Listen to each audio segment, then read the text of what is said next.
새해 하나님이 주시는 복을 충만히 누리실 수 있는 우리 충일교회 성도님들 되시기를 바랍니다.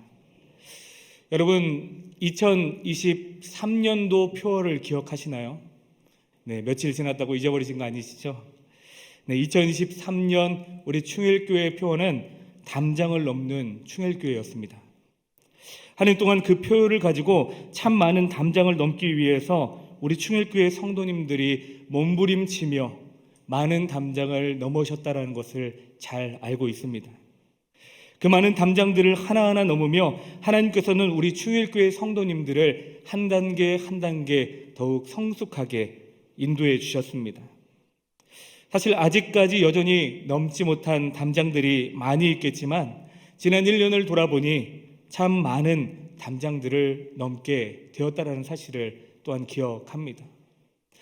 여러분들은 어떠한 담장을 넘으셨나요?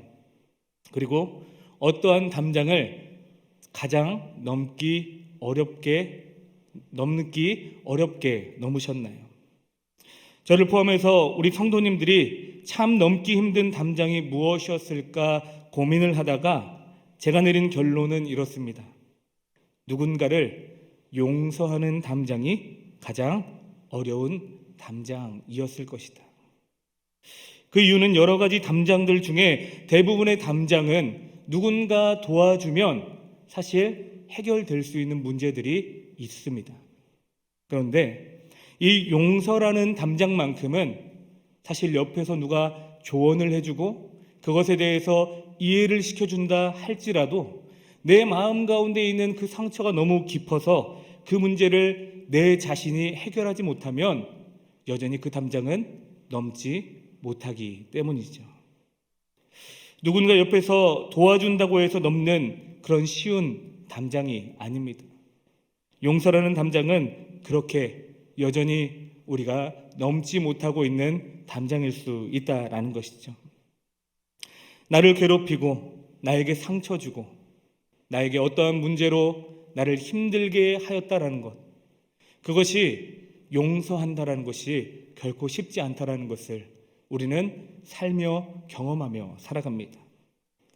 2023년도에 화제가 되었던 드라마 더 글로리라는 드라마를 아시나요? 배우 송혜교 씨가 주연으로 나왔던 이 드라마는 한때 화제가 되었습니다. 드라마를 보신 분들은 그 내용을 어느 정도 아실 텐데 못 보신 분들을 위해서 간략하게 그 내용을 말씀드리면, 배우 송혜교 씨가 문동은이라는 여학생 역할을, 그 여학생이 이제 커서 송혜교가 나오게 되는 것이죠. 문동은이라는 학생으로 나오게 되는데 그 학생이 어렸을 적 친구들에게 학폭을 당하게 됩니다. 학교 폭력을 당하게 된 것이죠.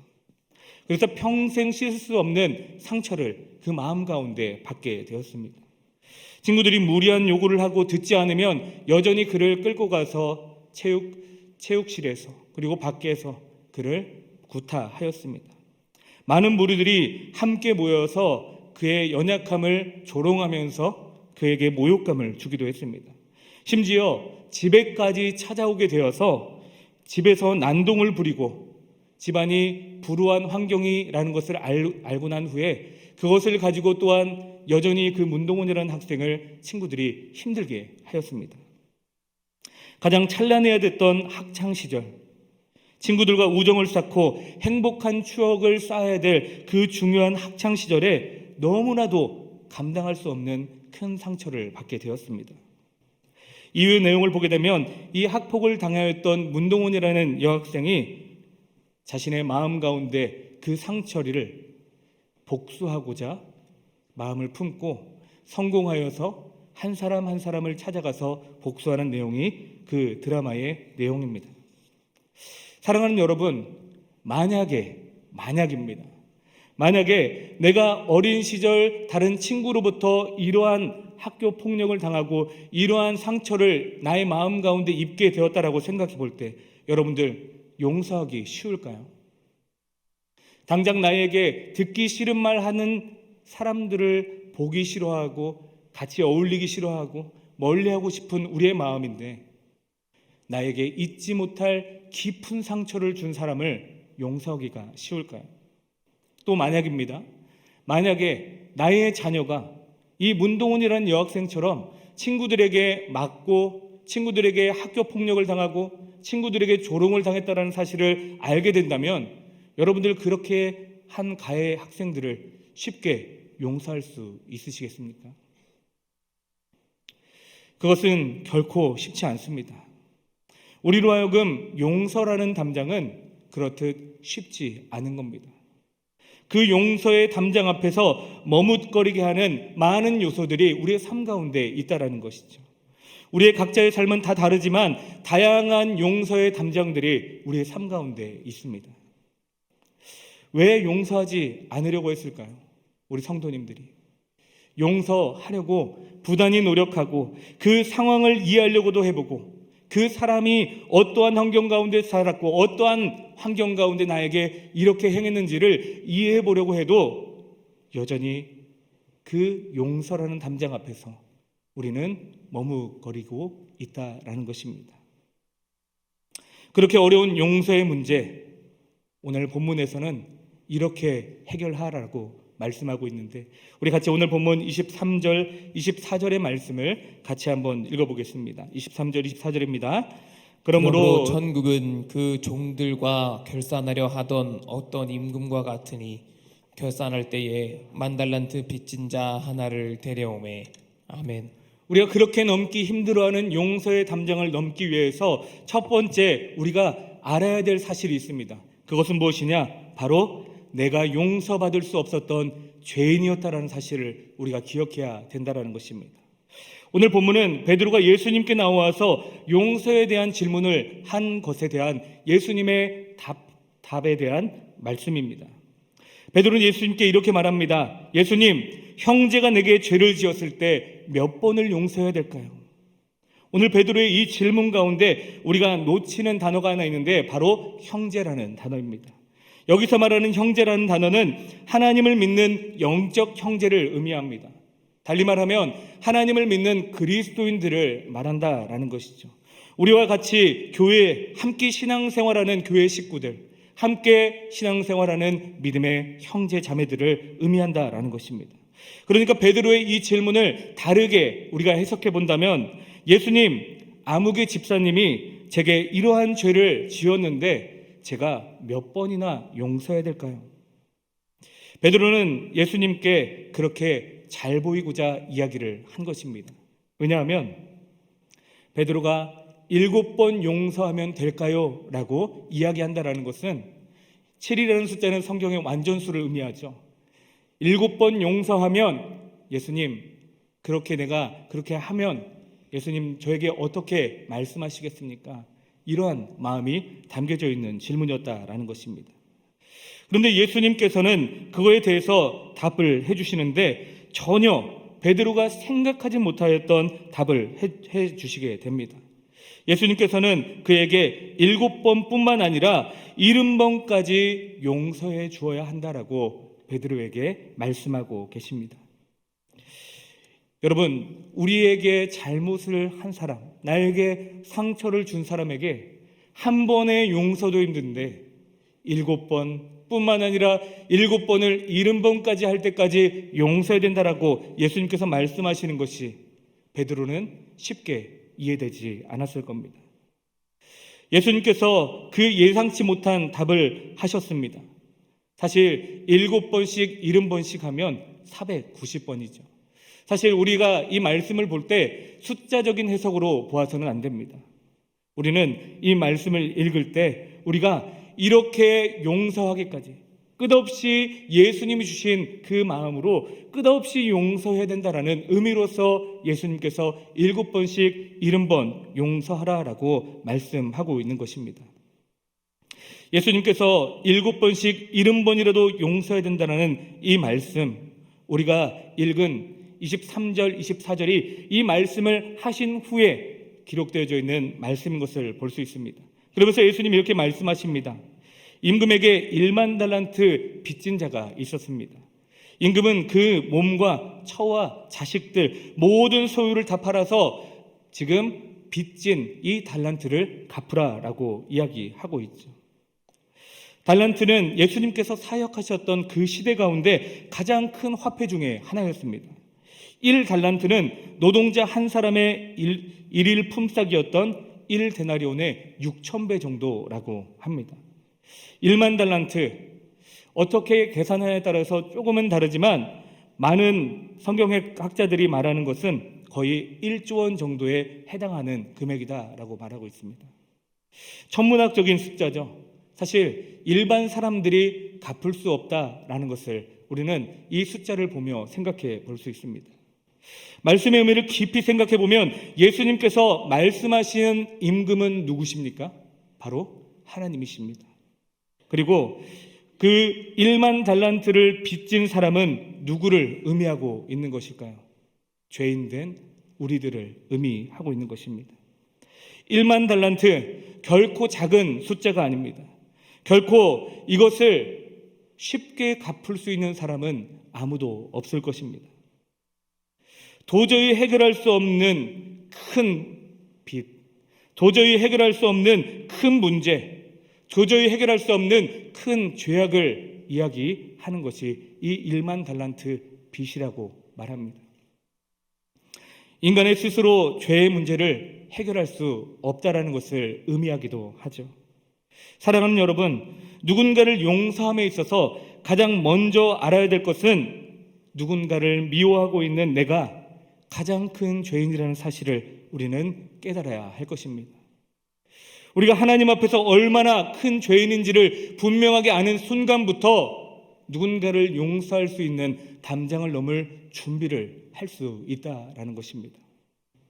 오늘 본문 26절, 27절의 말씀도 한번 읽어보겠습니다. 26절, 27절입니다. 그 종이 엎드려 절하며 이르되 내게 참으소서 다 갚으리이다 하거늘 그 종의 주인이 불쌍히 여겨 놓아 보내며 그 빛을 탕감하여 주었더니. 아멘. 우리가 용서의 담장을 넘기 위하여서 알아야 될 두 번째는 그렇게 용서받을 수 없는 죄인된 우리들이 용서받은 자임을 알아야 한다라는 사실입니다. 오늘 본문 말씀 가운데에는 이렇게 말하고 있습니다. 불쌍히 여겨 놓아 보내며 그 빛을 탕감하여 주었더니. 여러분, 탕감이라는 단어를 보게 되면 이 단어는 빛을 아예 없게 하여 준다라는 의미를 가지고 있습니다. 빚진 자가 임금에게 엎드려서 절하며 말합니다. 내게 참으소서 다 갚겠습니다. 내가 가지고 있는 이 빚을 다 갚겠습니다 라고 이야기를 합니다. 그때 이 임금이 그를 불쌍히 여겨 모든 빚을 탕감해 주었다라고 말하고 있습니다. 임금은 빚진 자가 간구한 것 이상의 놀라운 이야기를 하고 있다는 것이죠. 긍휼의 은혜 때문에 가능한 것입니다. 이 놀라운 은혜를 입은 1만 달란트 탕감받은 종의 그 이후의 모습은 어떠한가요? 28절에서 30절 말씀 한번 같이 읽어보겠습니다. 그 종이 나가서 자기에게 100데나리온 빚진 동료 한 사람을 만나 붙들어 목을 잡고 이르되 빚을 갚으라 하매 그 동료가 엎드려 간구하여 이르되 나에게 참아주소서 갚으리이다 하되 허락하지 아니하고 이에 가서 그가 빚을 갚도록 옥에 가두거늘. 아멘. 여러분, 얼마나 뻔뻔하고 얼마나 죄악된 모습입니까? 1만 달란트를 빚졌던 자가 임금에게 탕감을 받고 풀려나게 됐는데 자신에게 그것보다 아주 눈꼽만한 작은 빚을 지고 있던 사람에게 빚을 갚으라고, 조금만 용서해달라고, 조금만 해결해달라고 이야기해도 그것을 받아들이지 아니하고 용서하지 아니하고 감옥에 가뒀다라고 성경 말씀은 기록하고 있습니다. 도저히 감당할 수 없는 빚을 예수 그리스도의 십자가의 은혜로 탕감받은 우리들이 그것을 잊어버리고 이러한 모습으로 살아가고 있지는 않았습니까?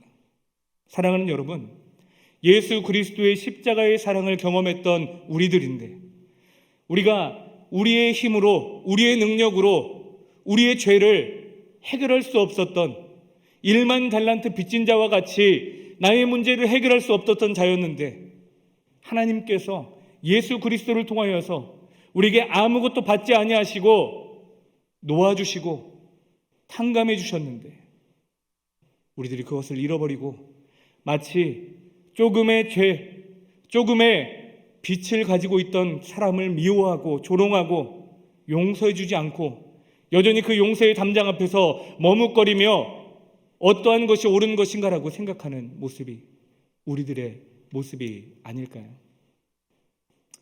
며칠 전 저는 세계 여행을 하는 유튜버의 영상을 본 적이 있습니다. 그 유튜버의 특징은 사람들이 잘 가지 않는 나라에 방문을 하여서 그 나라의 장소 그리고 사람들이 많이 가보지 않아서 알려지지 않은 그들의 문화에 대해서 알려주는 유튜버, 여행 유튜버였습니다. 얼마 전에는 중국에 있는 오지를 여행하고 나서 다시 한국으로 돌아오기 전에 그동안에 자신이 그렇게 여행을 하는 동안에 자신의 아기, 자신의 자녀를 혼자서 양육하였던 자신의 아내에게 선물을 해주고자 그동안에 여행 유튜버를 하면서 모았던 그 큰 돈을 가지고 중국의 한 백화점에 가서 우리가 다 알만한 명품 가방을 하나 구입하게 됩니다. 그런데 공항으로 가던 택시 안에서 자신이 앞에 타고 그 짐이 조금 크다 보니까 뒷자리에 짐을 놓고 공항까지 기사와 신나게 대화하며 갔습니다. 그런데 공항에서 내리는데 그 유튜버의 영상에는 가방을 챙기지 아니하고 혼자 기뻐하며 인사하며 내리고 공항으로 터벅터벅 걸어가고 있다가 사람들이 댓글로 가방 하니까 갑자기 뒤를 돌아서 택시를 향해서 쫓아가지만 그 택시를 잡을 수가 있었을까요? 못 잡게 되었습니다. 한국에서 잃어버렸다면 그래도 찾을 거라는 희망이 있는데 중국에서 잃어버리면 여러분 찾을 수 있다는 희망이 생길까요? 내가 가지고 있던 물건도 한눈 파는 사이에 가져갈 수도 있는 그러한 나라인데 그곳에서 택시에 명품 가방을 놓고 내렸다라는 것은요 잃어버린 것과 같습니다. 그런데 이 유튜버가 이 명품 가방을 잃어버렸다는 것을 사람들이 이제 알게 되어서 많은 사람들이 그에게 도움을 주게 됩니다. 그걸 보고 있던 중국인들이 전화해서 자신이 통화를 해주겠다라고 도움을 주기도 하고 또 그 경찰서에 가서 그 택시 영상을 찍었기 때문에 그 택시가 어떠한 택시인지 찾아보기도 합니다. 그래서 결국 그 택시 회사를 찾게 되었고 기적과 같이 그 가방을 택시 회사에서 다음날 찾게 되었습니다. 막 눈물 흘리듯이 기뻐하며 그 가방을 찾았다라는 그 기쁨이 얼마나 컸는지 막 기뻐하는 모습이 그 영상에 담겨져 있었습니다. 손바닥보다 조금 컸던 그 가방이 얼마였을까요? 800만 원이었습니다.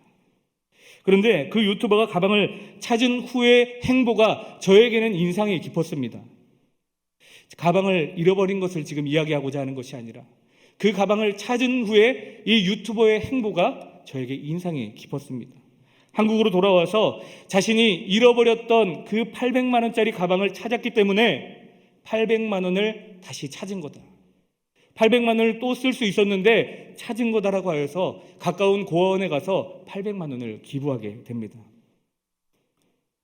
이 유튜버 찾아보니 무교였습니다. 예수님의 사랑을 알지도 못하는 사람이었습니다. 그런데 그 영상을 보면서 한없이 제 자신이 부끄러워졌습니다. 그렇게 예수님을 믿지 않는 자도 이 은혜를 입었고 찾았다라는 감사의 마음으로 그만큼의 대가를 치르며 다른 사람을 도와주는데 과연 나는 어떠한가? 라는 질문 앞에 참 부끄러워졌습니다. 사랑하는 여러분, 용서라는 의미와 조금 다른 이야기이지만 우리가 이렇게 하나님 앞에 놀라운 은혜를 입었음에도 불구하고 그 용서를 받았음에도 불구하고 우리는 어떻게 사람들에게 대하고 있고 어떻게 마음속에 용서의 담장을 넘고 계십니까? 도무지 용서받을 수 없었던 죄인이었던 우리가 먼저 예수님께 용서받았다라는 것, 탕감을 받았다라는 것을 우리 성도님들이 꼭 기억하시길 바랍니다. 우리는 예수 그리스도의 십자가의 은혜로 우리가 갚을 수 없었던 그 죄의 값을 용서받았다는 사실을 우리는 꼭 기억해야 할 것입니다. 오늘 본문 35절의 말씀도 같이 읽어보겠습니다. 35절 말씀입니다. 너희가 각각 마음으로부터 형제를 용서하지 아니하면 나의 하늘 아버지께서도 너희에게 이와 같이 하시리라. 아멘. 아멘. 우리가 용서받을 수 없는 존재였다라는 것.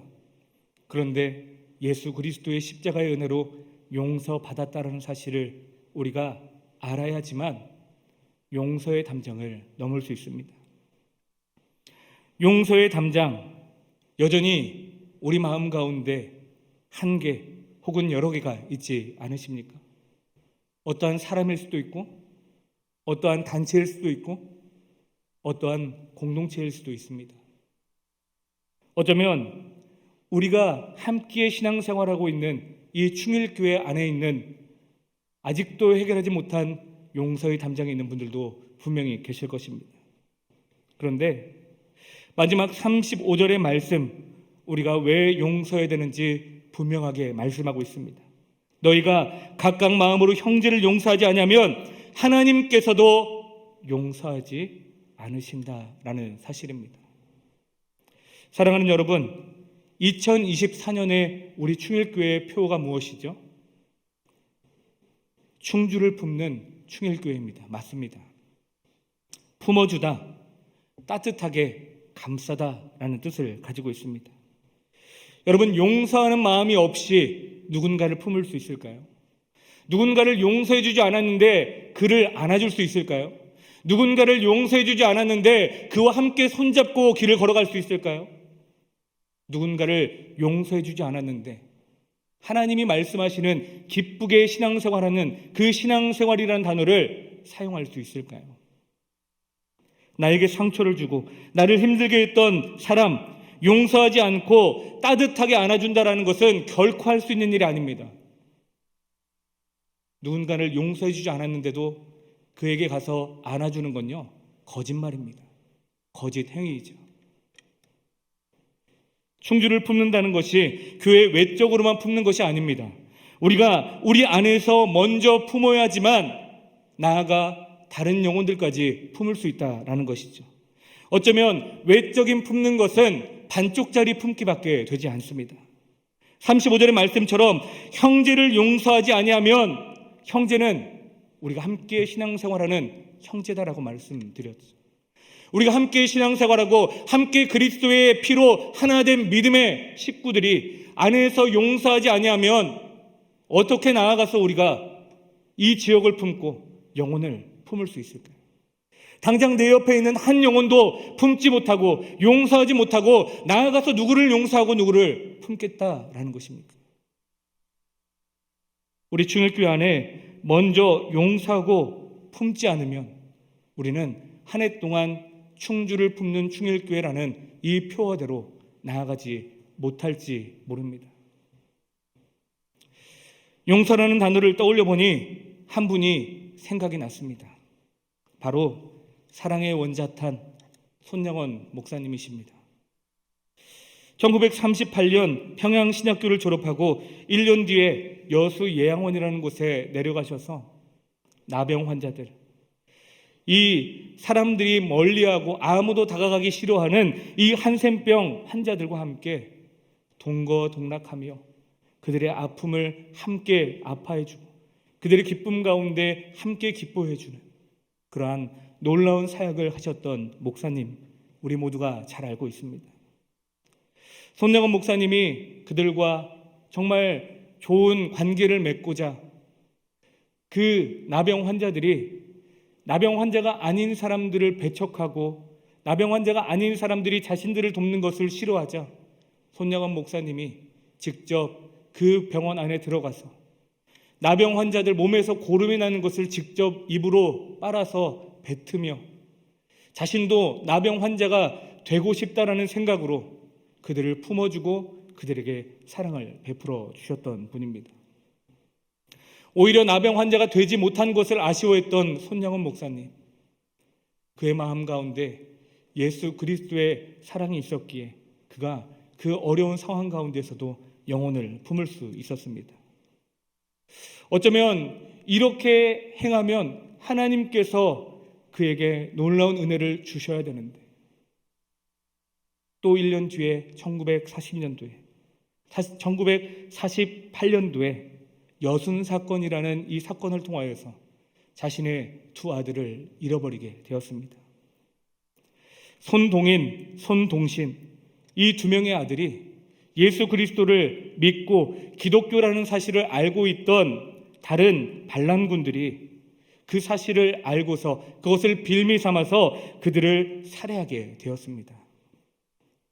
사랑하는 여러분, 우리의 자녀들이 그렇게 두 명의 자녀가 누군가에게 살해되었을 때 그 사람을 용서할 수 있을까요?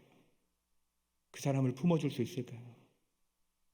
우리 자녀들이 그렇게 되었다고 생각해 보면 실신하고 쓰러질 뿐만 아니라 절대로 용서하지 않고 합의하지 않고 마땅한 법적 제재를 가해서 그만큼의 힘든 일을 당하게 하려고 부단히 노력할 것입니다. 그런데 손양원 목사님이 장례식 가운데에도 10가지의 감사 기도를 드렸다라는 것을 우리는 알고 있습니다. 첫째, 나 같은 죄인의 혈통에서 순교의 자식들이 나오게 하셨으니 하나님 감사합니다. 둘째, 허다한 많은 성도들 중에 어찌 이런 보배들을 주께서 하필 내게 맡겨주셨는지 그 점 또한 주님 감사합니다. 셋째, 삼남 삼녀 중에서도 가장 아름다운 두 아들 장자와 차자를 바치게 된 나의 축복을 하나님 감사합니다. 넷째, 한 아들의 순교도 귀하다거늘 하물며 두 아들의 순교리요 하나님 감사합니다. 다섯째, 예수를 믿다가 누워 죽은 것도 큰 복이라거늘 하물며 전도하다 총살 순교당함이 하나님께 감사요. 다섯째, 예수를 믿다가 누워 죽는 것이 큰 복이라거늘 전도하다 총살 순교당함이 하나님께 감사해요. 여섯째, 미국 유학을 가려고 준비하던 내 아들 미국보다 더 좋은 천국에 갔으니 내 마음에 안심되어 하나님 감사합니다. 일곱째, 나의 사랑하는 두 아들을 총살한 원수를 회개시켜 내 아들 삼고자 하는 사랑의 마음을 주신 하나님 감사합니다. 여덟째, 내 두 아들의 순교로 말미암아 무수한 천국의 아들들이 생긴 것이 믿어지니 감사합니다. 아홉 번째, 이 같은 역경 중에서도 이상 8가지 진리와 하나님 사랑을 찾는 기쁜 마음, 여유 있는 믿음을 주신 우리 주 예수 그리스도께 감사합니다. 10번째, 이렇듯 과분한 축복을 내게 누리게 되는 것을 감사합니다. 여러분, 이해가 되시나요? 자신의 두 명의 아들을 잃은 아버지의 고백입니다. 일곱째, 나의 사랑하는 두 아들을 총살할 원수를 회개시켜 내 아들을 삼고자 하는 사랑의 마음을 주신 하나님 감사합니다. 여러분, 용서는 나의 힘으로 되는 것이 아닙니다. 우리의 의지로 할 수 없습니다. 내가 죄인임을 알고 내가 말할 수 없는 은혜의 죄사함을 받았다는 것을 알고 하나님이 주시는 용서의 마음이 있어야지 용서할 수 있다는 것입니다. 내 아들을 삼고자 하는 사랑의 마음을 주신 하나님, 손양원 목사님의 의지로 용서한 것이 아니라 하나님이 그 마음을 주셨다라는 것입니다. 손양원 목사님의 고백 가운데는 그렇게 기록되지 않지만 아마도 오늘 이 말씀을 목사님께서 깊이 묵상하지 않으셨을까요? 하나님, 제가 이렇게 죄인된 저의 모습을 사랑해 주시니 감사합니다. 그리고 이렇게 씻을 수 없는 1만 달란트 같은 죄악을 가지고 있는 나를 예수 그리스도의 십자가 보혈로 씻어주시니 감사합니다. 그 은혜에 감사합니다. 그 은혜를 제가 입었으니 그 아들을 죽인 자를 용서하겠습니다. 하나님이 주신 마음으로 용서하는 것이 진정한 용서입니다. 우리의 입술로 용서했다 그것이 아니라 하나님이 진정 이 놀라운 은혜를 나에게 주신 분이시고 내가 그 은혜를 받은 자이고 그 빚진 자이기 때문에 나도 누군가를 용서해 준다는 사실을 알게 된다면 하나님께서 우리 안에 참된 용서의 마음을 부어주실 줄 믿습니다. 충주를 품기로 결단하신 충일교회 성도님들, 먼저 용서의 담장을 넘으십시오. 용서의 담장을 넘지 않고 품는다라는 것은 결코 일어날 수 없는 일입니다. 받은 은혜로 충주를 품으십시오. 받은 은혜로 나의 마음을 여전히 힘들게 하고 있는 영혼을 품으십시오. 받은 은혜로 여전히 나를 힘들게 하고 있는 이 공동체를 품으십시오. 하나님께서 용서의 마음을 부어주실 줄 믿습니다.